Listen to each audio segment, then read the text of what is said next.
हमको मालूम है ये फ़कत अज़मत व किरदार के ढब होते हैं, फैसले जंग के तलवार से कब होते हैं। जुल्म तादाद में कितना ही ज्यादा हो कमाल, करबला वाले हों तो 72 बेगुज़र होते हैं। जुल्म तादाद में कितना ही ज्यादा हो कमाल, करबला वाले हों तो 72 बेगुज़र होते हैं। अक्सरियत जवानों की है तो मैं चाहता हूँ कि आप थोड़े से वक्त में कुछ अजीम और ख़ास पैगामात अपनी निगाहों का मरकज़ बना लें, ताकि आपके आने वाले वक्त में वो पैगामात काम आएँ और बिलखुसूस जवानों को अपने मुस्तक़बिल के बारे में, अपने फ्यूचर के बारे में बेइंतहा सोचने की ज़रूरत है। हमारे बुजुर्गों ने आपके बारे में सोचा। आज बंदा कहता है कि हमारे बाप ने किया ही क्या है। मैं कहना चाहूँगा मेरी कौम के जवान, तेरे बाप ने तुझको पाल करके परवान चढ़ा करके जवान कर दिया, अब तू और क्या चाहता है। अब बता मुझे कि तूने अपनी जिंदगी में क्या किया है। आज घर घर की यही कहानी है।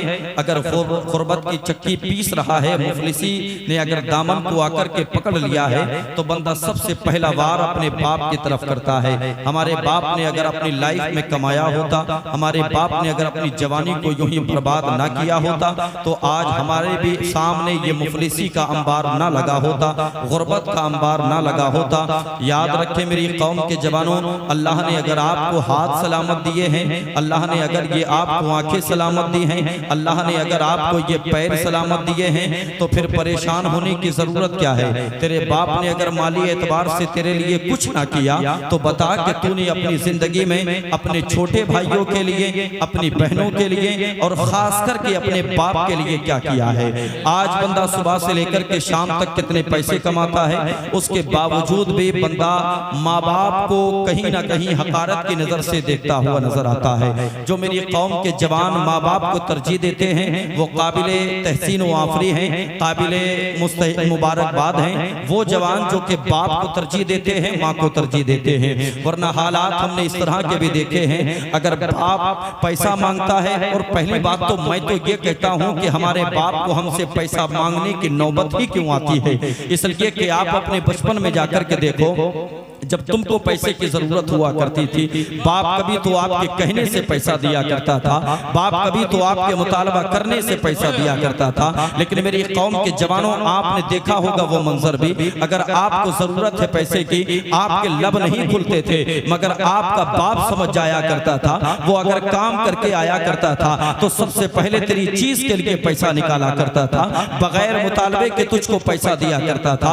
आज हमारे बाप को नौबत यहाँ आ गई कि हमारा बाप हमसे पैसे का मुतालबा करे। मैं तो कहना चाहूंगा मेरी कौम के जवानों, अल्लाह अगर तुमको तौफीक दिया करे ना, तो रात की तन्हाई में जब सारे लोग घर में सो जाया करें, तो कभी जाकर के चेक किया करें अपने बाप के पॉकेट को, और देखा करें कि आपकी जेब में पैसा, आपके बाप की जेब में पैसा है कि नहीं है।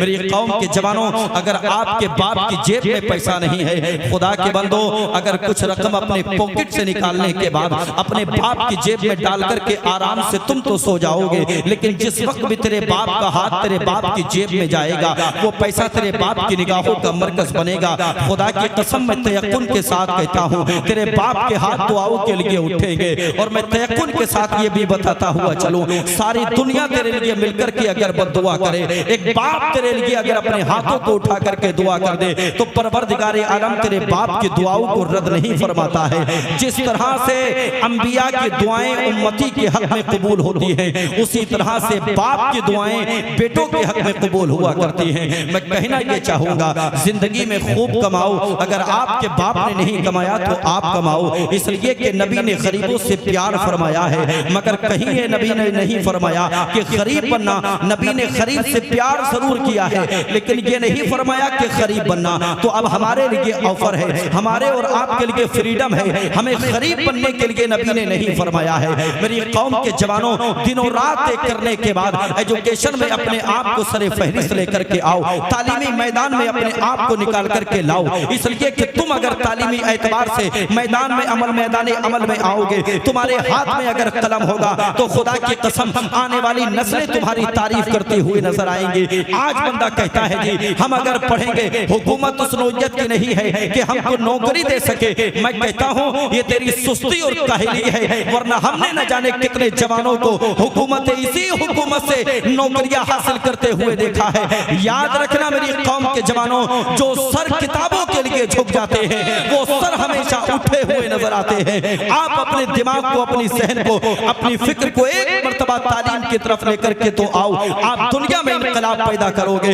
आज जरूरत है कौम के जवानों को तालीमी मैदान की तरफ आने की। हाँ, तकलीफ होती है उस वक्त जब मेरी कौम के जवान का नाम आमिर होता है मगर सोशल मीडिया पे गालियां बकता है। तकलीफ होती है उस वक्त जब मेरी कौम के जवान का नाम नाजिम होता है मगर सोशल मीडिया पे गालियां बकता है। तकलीफ होती है उस वक्त जब मेरी कौम के जवान का नाम वसीम होता है मगर सोशल मीडिया पे गालियां बकता है। मेरी कौम के जवानों, हमारा भी फख्र से कलेजा चौड़ा हो जाता है उस वक्त जबकि मेरी कौम के जवान का नाम अनस होता है मगर 23 साल की उम्र में MBBS बन करके आता है। हमारा कलेजा उस वक्त चौड़ा होता है जब नाम शानू होता है मगर MBBS की डिग्री लेकर के आता है। हमारा कलेजा उस वक्त चौड़ा होता है जब नाम जमशेद होता है मगर ऐसाई का तमगा लेकर के आता है। आज तालीमी मैदान से अपने आप को दूर करने की वजह है सारी दुनिया की नजरें आप पे टिकी हैं। आप एक मर्तबा अपने बच्चों के हाथों में कलम तो दो,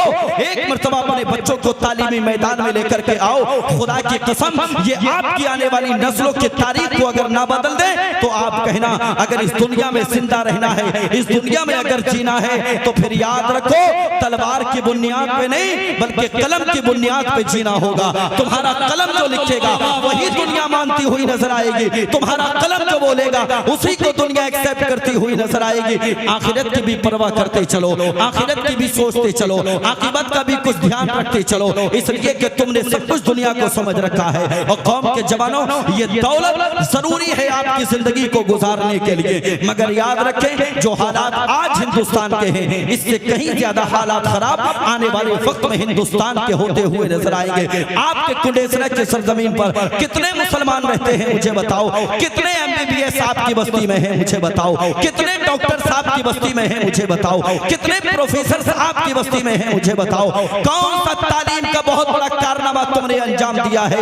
ये जलसे कराना अच्छी बात है, ये मिलाद कराना अच्छी बात है, ये कुरान खानी कराना अच्छी बात है, लेकिन ये सब सही बात में से है जो असल चीज थी तालीम, उस तालीम की तरफ हमारी तवज्जो नहीं। मेरे कौम के जवानों, मेरी एक एक बात को जरा तवज्जो के साथ सुनिएगा। मैं चाहता ये हूँ, मैं ये नहीं कहता आपसे अपने बच्चों को सिर्फ आलिम दीन बनाओ। लोग कहते फिर रहे हैं आलिम बनाओ, आलिम बनाओ, आलिम बनाओ, आलिम बनाओ, अच्छी बात है, लेकिन मेरा अपना नजरिया ये है, मैं हरगिज़ आपसे नहीं कहूंगा कि आप अपने बच्चे को हाफिज बनाओ, हरगिज़ आपसे नहीं कहूंगा आप अपने बच्चे को कारी बनाओ, इसलिए कि मैं जानता हूं जब लफ्ज़ हाफिज तुम्हारे सामने बोला जाता है तो उसका पूरा बैकग्राउंड तुम्हारी निगाहों के सामने आ जाता है।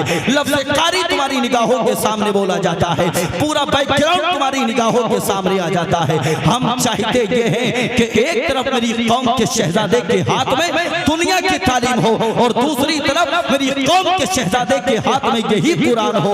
हम चाहते ये हैं वक्त आने पे मेरी कौम का शहजादा जज की कुर्सी पर बैठने के बाद फैसले सुनाए और वक्त आने पर मुसल्ला इमामत पर खड़े होने के बाद मुस्तफा का नायक बन करके दिखाए। नारे तकबीर, नारे रिसालत, मसलके आला हजरत, नारे हैदरी। सुभान अल्लाह, सुभान अल्लाह, बहुत इस्लाही बयान। जरूरत है जवानों, आपको जरूरत है, आप हमारा आने वाला कल हो। कल मैं एक बहुत छोटी सी मिसाल आपको दूं। जितने लोग आप यहां बैठे हैं ना, फर्ज कीजिएगा कि आप कुछ नहीं कर पाए मगर खुदारा अपनी आने वाली नस्लों के लिए तो कुछ कर लो। तुम्हारी जैसे चाहे कट गई मगर आने वाली नस्लों के लिए तकलीफ का सबब न बनो। खुदारा उनको अनपढ़ जाहिल गवार मत छोड़ो। सारी दुनिया तुम्हारे बच्चों को जाहिल देखना चाहती है। अब फैसला तुमको करना है, या तो अपने बच्चों के हाथों में कलम दो, उनको पढ़ाओ, या फिर अपने बच्चों को जाहिल बना करके छोड़ दो। मैं जानता हूँ, मैं जानता हूँ और मैं मानता हूँ खेत में काम करने वाला किसान भी ये चाहता है मेरे बेटे के हाथ में ये फावड़ा ना आने पाए। मजदूर भी ये चाहता है मेरे बेटे के हाथ में ये काम नहीं आने पाए। मेरी कौम के जवानों, हम भी यही चाहते हैं। आज हमारे बच्चे जो कॉलेजेस से दूर हैं, आज हमारे बच्चे जो यूनिवर्सिटी से दूर हैं, उनको यूनिवर्सिटी के करीब करने की जरूरत है। हाँ, हम चाहते ये हैं, एक हाथ में हमारी कौम के जवान के संविधान होना चाहिए तो दूसरे हाथ में कुरान होना चाहिए। इसलिए कि दुनिया की सारी किताबें आप पढ़ लीजिए, लेकिन अगर इंसान आपको बनना है तो आपको कुरान ही पढ़ना पड़ेगा। इंसान बनाता है कुरान, कुरान पढ़ना पड़ेगा तुम्हें इंसान बनने के लिए। हाँ, आज बंदा बड़ी आसानी के साथ कह देता है ये ज्योग्राफिया अलग की तालीम है, ये फलसफा अलग की तालीम है, ये बायोलॉजी अलग की तालीम है। याद रखना मेरी कौम के जवानों, ये तालीम अलग की तालीम नहीं, ये दुनिया की तालीम अलग की तालीम नहीं। फलसफा कुरान ही से लिया गया, ज्योग्राफिया कुरान ही से लिया गया, मैथ कुरान ही से लिया गया, ये बायोलॉजी कुरान ही से ली गई। याद रखें, जब इस भारत के अंदर, पूरी दुनिया के अंदर कोई यूनिवर्सिटी नहीं थी, तब भी यही कुरान पढ़ने वाले मौजूद थे। और ये सच्चाई है, दुनिया के अंदर कोई यूनिवर्सिटी नहीं थी मगर कुरान पढ़ने वाले मौजूद थे। हमने यहां तक तारीख पढ़ी है, एक दौर था कोई यूनिवर्सिटी नहीं, कोई कॉलेज नहीं, उसके बावजूद भी एक बंदा ऐसा गुजरा है कि जिसने पूरी दुनिया को नाप लिया। एक ही जगह पे खड़े होकर के, कोई आला नहीं था नापने के लिए, एक ही जगह पे खड़े होकर के उसने नाप लिया था। इधर दुनिया इतनी है, इधर दुनिया इतनी है, इधर दुनिया इतनी है, इधर दुनिया इतनी है। एक ही जगह पे किसी जगह हिल करके नहीं गया। जब पूछने वालों ने पूछा तो पता चला कि वो किसी यूनिवर्सिटी का फारिग नहीं था, बल्कि मदरसे का तालिब इल्म था, कुरान का तालिब इल्म।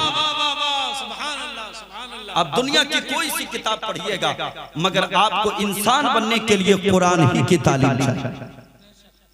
पढ़िए और जितना हो सके पढ़िए। जवानों, मैं पूरे भारत में कहता फिर रहा हूं, खास करके जवानों से काउंटिंग कीजिए अपनी बस्ती में जवानों की, ग्रुप्स बनाइए, कौन जवान कौन से फील्ड में जाना चाहता है, तैयारियां कीजिए, माँ बाप की दुआएं लीजिए, परवरदिगारे आलम आपको कामयाबी देने वाला। बढ़िए तो सही आगे, ये कहकर के दामन नहीं छुड़ा सकते कि लोग हमको नौकरियां नहीं देंगे। हम कहते हैं कि तू पढ़ना ही नहीं चाहता, वरना जो पढ़ते हैं रात दिन एक करते हैं, जो सर किताबों में झुकते हैं, फिर वही सर हमने उठे हुए देखे। और इस सच्चाई से तुम दामन नहीं बचा सकते, ये सच्चाई है। तो मेरी कौम के जवानों, आइए मैदाने अमल में।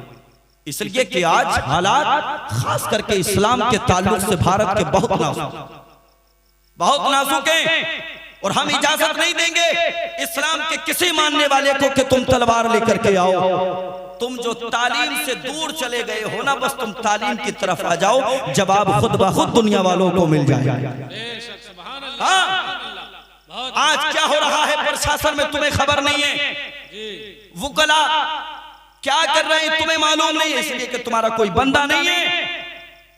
आज हर महकमे बंदा होना चाहिए, दुनिया के हर महकमे में हमारा बंदा होना चाहिए।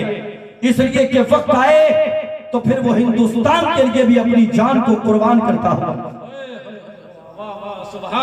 सभी का खून है शामिल यहाँ की मिट्टी में, किसी के बाप का हिंदुस्तान हक अदा कीजिए। तालीम के मैदान में आगे आइए, तालीम को मजबूती से पकड़िएगा। जब तालीमी एतबार से आप आगे आएंगे तो फिर आपको पता चलेगा कि कब्र क्या है, आपको पता चलेगा कि हश्र क्या है, आपको पता चलेगा कि दोज़ख क्या है, आपको पता चलेगा कि जन्नत क्या है। हाँ, इस खाम ख्याली में मत रहना कि एक दिन आएगा मर जाएंगे चले जाएंगे दुनिया से, जाना तो सबको ये जी। और बंदा कहता है देख लेंगे वहां क्या होना है, देख लेंगे।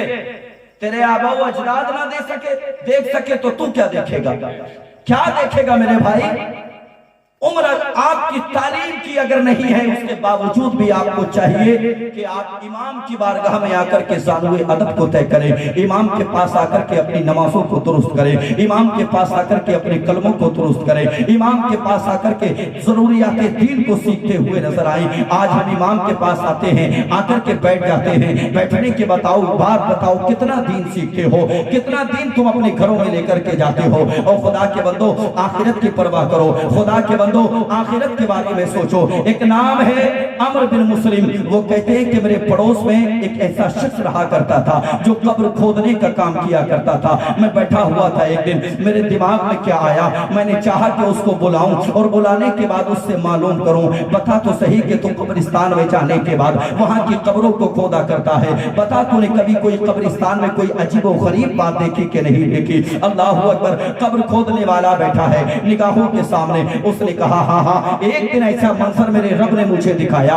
कि मेरी जिंदगी का जोग्राफिया चेंज हो गया, मेरी जिंदगी में बदलाव पैदा हो गया। कहा बता तो सही तेरी जिंदगी में कौन सा ऐसा मंजर रब ने दिखाया। वो कहता है कि मेरी आदत थी, मैं कब्रिस्तान में जाने के बाद कब्रें खो दिया करता था और मेरी आदत में शामिल ये था, मैं 2-3 कब्रें ऑलरेडी तैयार करके रखा करता था। मेरी आदत थी, मैंने एक कब्र खोदी, मैंने दूसरी कब्र खोदी, लेकिन जब मैं तीसरी कब्र खोदने लगा तो मैंने क्या देखा कि कब्र में से आग की शुआएं निकल रही हैं, कब्र में से तपिश आ रही है, ऐसा लग रहा है कि कब्र के चारों तरफ आग चल रही है। अल्लाह अकबर, मैं गया एक दरख्त के नीचे जाकर के बैठ गया, मैंने थोड़ी देर आराम लिया, लेकिन मैंने इरादा किया था कि कब्र को मुकम्मल ही करके मानूंगा। आखिरकार मैंने कब्र को मुकम्मल कर लिया, मैं दरख्त के नीचे साया बना करके बैठ गया। मैं देख रहा था कब्र की तरफ मेरी निगाहें टिकी थी। अचानक मेरे रब ने मेरी निगाहों के सामने से पर्दे को हटाया और मेरे रब ने मुझे दिखाया आसमान की तरफ से 2 सवार आए और कब्र के पास उतरे। उतरने के बाद एक सरहाने की तरफ चला गया, एक पाइती की तरफ चला गया। जो सरहाने की तरफ गया था उसने पाइती की तरफ वाले से कहा लिखो इस कब्र के बारे में। कहा क्या लिखे? कहा इस कब्र के बारे में लिखो 1200 मील लंबी और 1200 मील चौड़ी इस कब्र के बारे में लिखो। कितनी? 1200 मील लंबी और 1200 मील चौड़ी इस कब्र के बारे में लिखो।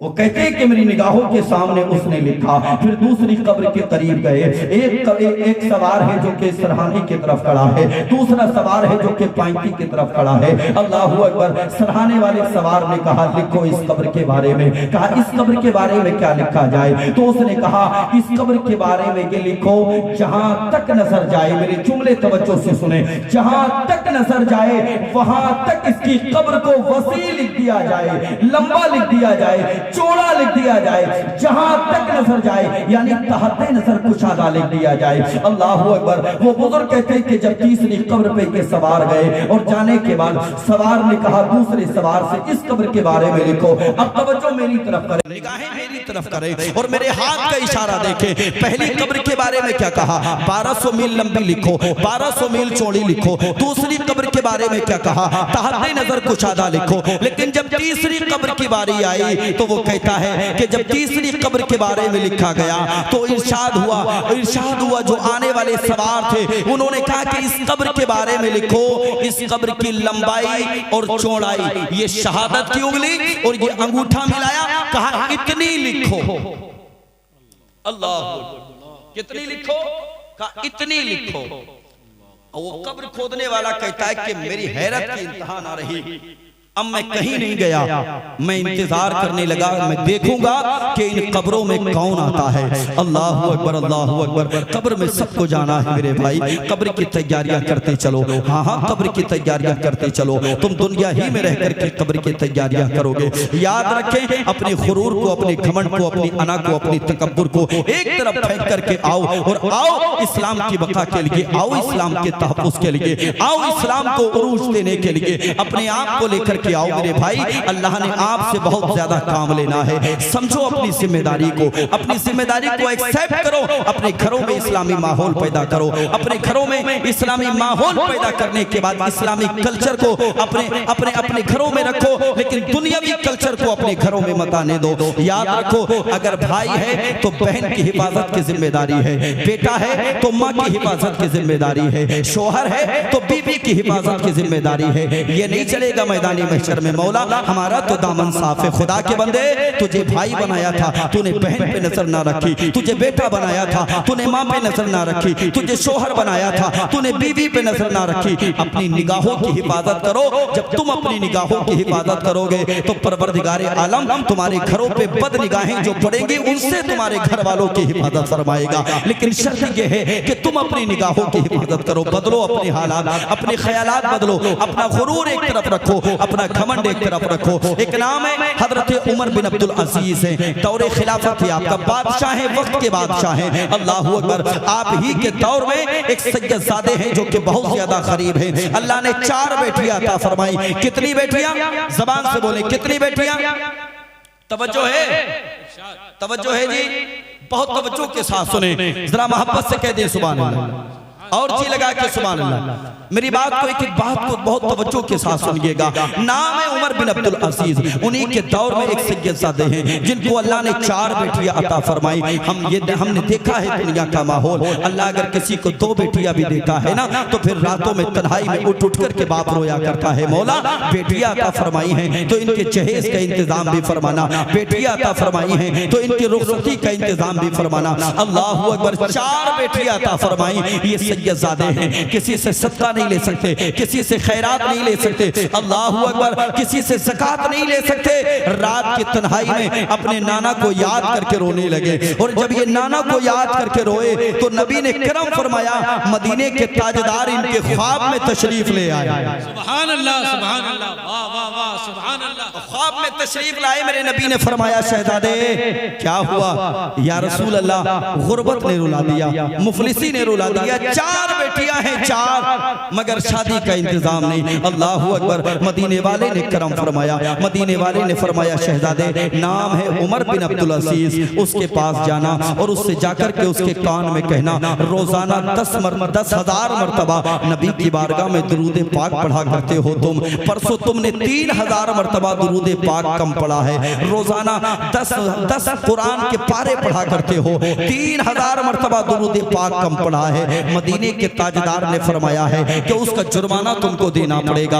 अल्लाह अकबर। जुर्माना देना पड़ेगा। अब ये शहजादा उठा और उठने के बाद इसने तलाश करना शुरू किया। ये तलाश करने के लिए जब निकला इसने सोचा कि शायद मदरसे के मुतवल्ली का नाम होगा उमर बिन अब्दुल अजीज, एक खतीब का नाम होगा, इमाम का नाम होगा, अल्लाह अकबर, किसी बुजुर्ग का नाम होगा। लेकिन जैसे ही इसने बाहर निकल करके जाकर के पूछा, मुझे उमर बिन अब्दुल अजीज से मिलना है। लोगों ने कहा बादशाह से मिलना है? इसकी हैरत की इंतहा ना रही। कहा मैं जिससे मिलने के लिए जा रहा हूँ क्या वो बादशाह है? कहा हाँ हाँ, जिसके बारे में तुम पूछ रहे हो वो कोई और नहीं बल्कि बादशाह है। अल्लाह अकबर। उमर बिन अब्दुल अजीज का दरबार लगा है। शहजादा गया और जाने के बाद उमर बिन अब्दुल अजीज के कान में जाकर के कहने लगा, क्या तुम्हारा ही नाम उमर बिन अब्दुल अजीज है? उसने कहा हाँ हाँ, मेरा ही नाम उमर बिन अब्दुल अजीज है। क्या तुम रोज 10 मरतबा कुरान के 10 पारों की कुरान की तिलावत किया करते हो, कुरान के 10 पारे पढ़ा करते हो?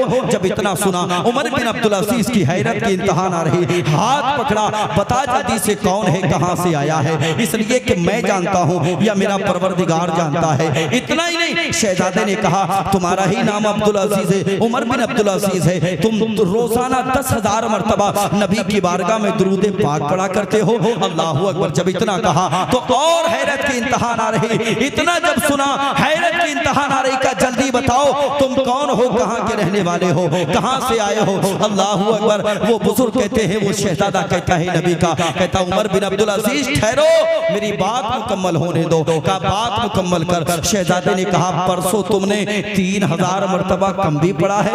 अल्लाह अकबर। इतना जब कहा ना तो हैरत की और इंतहा ना रही। इसलिए कि वो जानता था, उसका महबूब जानता था, उसका खुदा जानता था। उसने कहा जल्दी बता, इसलिए कि ये तो राज की बात है, मेरा परवरदिगार जानता है या मदीने के ताजदार जानते हैं। अल्लाह अकबर। जब उमर बिन अब्दुल अजीज ने इतना कहा तो शहजादे ने कहा उमर बिन अब्दुल अजीज, जो पैगंबर इस्लाम जानते हैं ना तुम्हारे बारे में, उसी पैगंबर ने मुझे तुम्हारे पास भेजा है। अल्लाह अकबर, अल्लाह अकबर। फरमाया है जाओ उमर बिन अब्दुल अजीज से कहना कि 3,000 मरतबा कम पड़ा है, उसका जुर्माना देना पड़ेगा, 500 दीनार देना पड़ेंगे। अल्लाह अकबर, अल्लाह अकबर। उमर बिन अब्दुल अजीज ने हाथ पकड़ा और हाथ पकड़ने के बाद महल की तरफ लेकर के चले चले, महल की तरफ लेकर के गए। आलीशान महल है, अल्लाह अकबर। चलते रहे, अचानक महल का दरवाजा खत्म हो गया। अब वहां से एक बोसीदा दरवाजा निगाहों के सामने आया, एक ऐसा झोपड़ा निगाहों के सामने आया जो अंदर था, महल के अंदर था। अल्लाह अकबर। उस जगह लेकर के गए और जैसे ही ले जाकर के खड़ा किया, देखा कि एक झोपड़ा है। उसी झोपड़े के अंदर उमर बिन अब्दुल अजीज रहा करते हैं। तारीख बताती है जो आलीशान जुब्बा आपने पहना था उसको उतारा, और जो आपने ताज रखा हुआ था उस ताज को उतारा। जब ताज को उतारा तो ताज के अंदर ताज की टोपी नजर आई। अल्लाह अकबर, अल्लाह अकबर। हैरत की इंतहा ना रही। बादशाह वक्त है, सर पे ताज रखता है, लेकिन ताज के अंदर है ताज की टोपी रखता है, लिबास आलीशान रखता है, लेकिन उस आलीशान लिबास के नीचे एक बोसीदा लिबास रखता है। अल्लाह अकबर। शहजादे ने कहा उमर बिन अब्दुल अजीज, बात समझ में नहीं आई, इतना आलीशान ताज किस लिए और उस ताज के नीचे ताज की टोपी किस लिए? उमर बिन अब्दुल अजीज ने कहा था, शहजादे ये लिबास हुकूमत को चलाने के लिए है और ये ताज की टोपी परवरदिगारे आलम को मनाने के लिए। नारे तकबीर, नारे रिसालत, मसलके आला हजरत अल्लामा आसिफ कमाल रामपुरी, नारे हैदरी, जश्न गौसुल वरा। वाह भाई वाह, सुभान अल्लाह। जिंदा ये आलीशान लिबास हुकूमत को चलाने के लिए है और ये टाट की टूटी हुई टोपी ये अपने रब को मनाने के लिए है। मनाओ अपने रब को मेरे भाई, अल्लाह तौफीक दे तो अपने रब को मनाओ। ऑपरेटर साहब सो गए क्या? देखियो इनसे कहो इसका बैस बंद कर देंगे। बिल्कुल बाबू, बैस बंद कर दो, बिल्कुल बैस बंद करो। जरा सी आवाज इसकी दे दो, जरा मोहब्बत से कह दे सुभान अल्लाह। आ जाए उसी तरफ। आखिरी बात अर्ज कर दो। एक कब्र की चौड़ाई लंबाई 1200 मील लंबी, 1200 मील चौड़ी। दूसरी कब्र की तहत नजर कुशादा, और तीसरी कब्र की बात आई तो इतनी चौड़ी, इतनी लंबी। तसव्वुर करें आप। वो कहते हैं कि मैं इंतजार करने लगा कि इन कब्रों में कौन कौन आएगा। मेरी निगाहों ने देखा एक जनाजा आ रहा है। अल्लाह अकबर। 4 लोग उस जनाजे को अपने कांधे पे रख के आ रहे हैं, 2-4 लोग और साथ में आ रहे हैं। अल्लाह अकबर। वो जनाजा करीब आया, मुझसे आकर के उस कब्र को खरीदा गया। मैंने कब्र की रकम ली और लेने के बाद मैं बैठ गया, मैं शामिल हो गया उनमें। और शामिल होने के बाद मैंने उनसे पूछा, बताओ तो सही कि ये जनाजा किसका है? तो उनमें से एक शख्स ने कहा था, ये जनाजा हमारी बस्ती में सबसे गरीब आदमी का है, गरीब आदमी का। कौम के जवानों, आज जनाजे में तुम अमीरी और गरीबी देख करके पढ़ते हो। हालात बदलो, अपने तरीके बदलो। तुम क्या समझते हो जनाजा गरीब का नहीं पढ़ोगे, उसी का जनाजा पढ़ोगे जिसके जनाजे में जाने के बाद तुम्हें फायदा मिलेगा। अल्लाह के बंदो, जनाजा चाहे अमीर का हो, जनाजा चाहे गरीब का हो, हर जनाजे में आप शिरकत करें। परवरदिगारे आलम न जाने किसके जनाजे के सदक़े आपकी भी बख्शिश फरमा दे, आपको भी जन्नत में आला से आला मकाम अता फरमा दे। हाँ, आदत बनाओ अपनी, आप जनाजे की नमाज पढ़ा करो और हालात आपकी निगाहों के सामने हैं। अगर 80% जनाजे की नमाज पढ़ते हैं तो 20% खड़े हो जाते हैं, इंतजार करते हैं कि लोग जनाजा पढ़ के आएंगे तो हम जाएंगे और जाकर के मिट्टी दे करके आएंगे। ये कौन सा तरीका है? किस लिए जाते हो 50 किलोमीटर का सफर करने के बाद? किस लिए जाते हो 80 किलोमीटर का सफर करने का? चेहरा दिखाने? तो फिर मत जाओ, चेहरा दिखाने मत जाओ। अगर जाना है तो अपनी बख्शिश कराने के लिए जाओ। अपनी बख्शिश का इरादा लेकर के जाओ। 4 बंदे जो कांधे पे रख के लाए और 2-4 और उनके साथ में कहा किसका जनाजा है? कहा हमारी बस्ती के गरीब का जनाजा है। अल्लाह अकबर। इसके कफन का इंतजाम भी हम लोगों ने चंदा करने के बाद किया है। वो बुजुर्ग कहते हैं कि वो पैसे जो मैंने रकम ली थी कब्र की, वो पैसे भी मैंने वापस कर दिए। अल्लाह अकबर। अब इंतजार करने लगा दूसरे जनाजे का, तो दूसरा जनाजा भी निगाहों के सामने आया। अब 4 बंदों से 5वां बंदा कोई नहीं है, सिर्फ 4 बंदे हैं जो जनाजे को कांधे पे रख के ला रहे हैं। अल्लाह अकबर। अकबर, मेरी निगाहों ने देखा, मैं जनाजे में शरीक हुआ, कब्र को मुझसे खरीदा गया। मैंने पूछा बताओ ये जनाजा किसका है? उन्होंने कहा किसका है जनाजा हमें मालूम नहीं, मुसलमान समझ के हमने इसको तदफीन के लिए यहाँ कब्रिस्तान में लेकर के आ गए। अल्लाह अकबर, वो दिल ही दिल में खुश हो रहा था, वो कह रहा था तुमको मालूम नहीं ये जनाजा किसका है, लेकिन मैं जानता हूँ कि ये जनाजा किसका है। ये जनाजा जरूर किसी अल्लाह वाले का है, ये जनाजा जरूर किसी मुत्तकी का है, ये जनाजा जरूर किसी परहेजगार का है। इसलिए कि इसी कब्र के बारे में कहा गया कि इसकी कब्र को तहद्दे नजर कुशादा कर दिया जाए। तुम कहते हो कि हमें मालूम नहीं, लेकिन मैं जानता हूं कि ये किसका जनाजा है। अल्लाह अकबर, इसकी रकम को भी वापस कर दिया गया। आखिरी कब्र है और आखिरी मरहला है, इंतजार किया जा रहा है कि अब कौन आएगा जनाजा लेकर के, अब किसका जनाजा आएगा इस कब्र में। अल्लाह अकबर, तारीख बताती है एक जनाजा निगाहों के सामने टकराया, ऐसा जनाजा कि जिस जनाजे के साथ में हजारों का मजमा आ रहा था, लोग चारों तरफ से अंबार लगा करके आ रहे थे, फूल डालते हुए आ रहे थे, एक आलीशान जनाजा लेकर के आ रहे थे, बड़ा मजमा जनाजा लेकर के आ रहा था, कसीर तादाद में लोग जनाजा लेकर के आ रहे थे।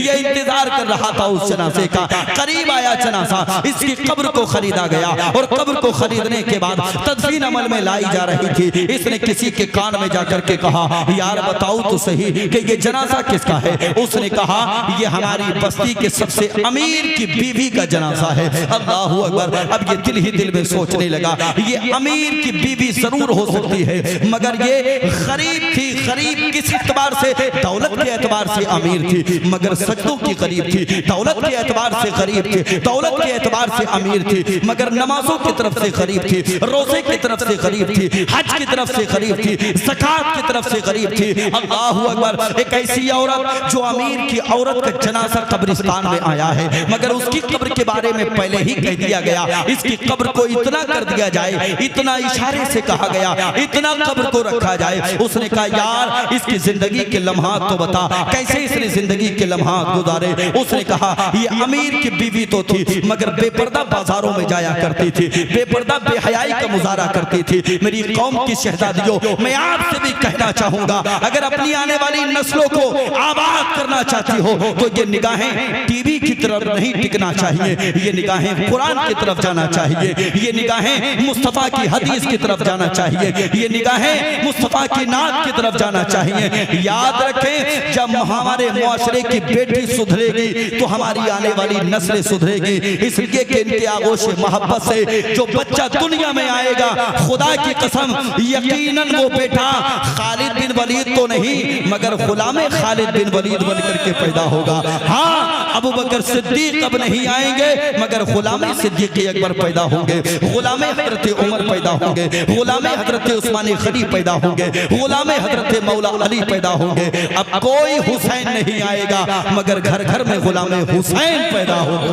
नारे तकबीर, नारे रिसालत, मसलके आला हजरत, जश्न गौसुल वरा, महफिल इसाले सवाब, हजरत अल्लामा आसिफ कमाल रामपुरी साहिब क़िबला। सुभान अल्लाह ने कुरान में फरमाया तिलकल अय्याम नुदाविलुहा बैनन नास। अल्लाह की जात वो है जो लोगों के दरमियान में दिनों को फेरती रहती है। हाँ, जो कल था वो आज नहीं होगा, जो आज है वो कल नहीं होगा। हालात आज चाहे जैसे हैं आपके, मगर मेहनत कीजिए, मशक्कत कीजिए, इंशाअल्लाह हालात बदलेंगे। अल्लाह की जात पे भरोसा कीजिए, हालात बदलेंगे। शर्त यह है कि आप अपने आप को बदलने वाले बन जाएं। अल्लाह मरहुमा की बेहिसाब मग़फ़िरत फरमाए। मौला उनके भाई मोहम्मद यासीन और उनकी बहनें, उनके वालिद, उनकी वालदा को परवरदिगार उनके ऐसो अक़रबा को सब्र जमील की दौलत से माला मौला उनकी कब्र पे रहमत और नूर की बारिश फरमाए। मेरी कौम के जवानों, आप मेरे लिए कोई नए नहीं हो, मैं आपके लिए कोई नया नहीं हूँ। अल्हम्दुलिल्लाह ये सारे चेहरे मेरे पहचाने हुए हैं, इसलिए जवानों को देख करके बात जवानी की आ गई और खास करके जवानों को पैगाम दिया। अल्लाह तौफीक दे आपको, मेहनत कीजिए। हम देखना चाहते हैं कि आप IAS का तमगा लेकर के आए, आप IPS का तमगा लेकर के आए, आप SI का तमगा लेकर के आए। आप MBBS बन करके आए। याद रखना, अपनी आने वाली नस्लों को भी पालोगे और इस्लाम की बका के लिए भी काम होता हुआ नजर आएगा। अल्लाह हम सबको तौफीक अता फरमाए। कलमा तैयबा पढ़ लें, ला इलाहा इल्लल्लाह मुहम्मदुर रसूलुल्लाह व मा अलैना इल्लल बलाग। अस्सलामु अलैकुम व रहमतुल्लाह। सुभान अल्लाह, सुभान अल्लाह।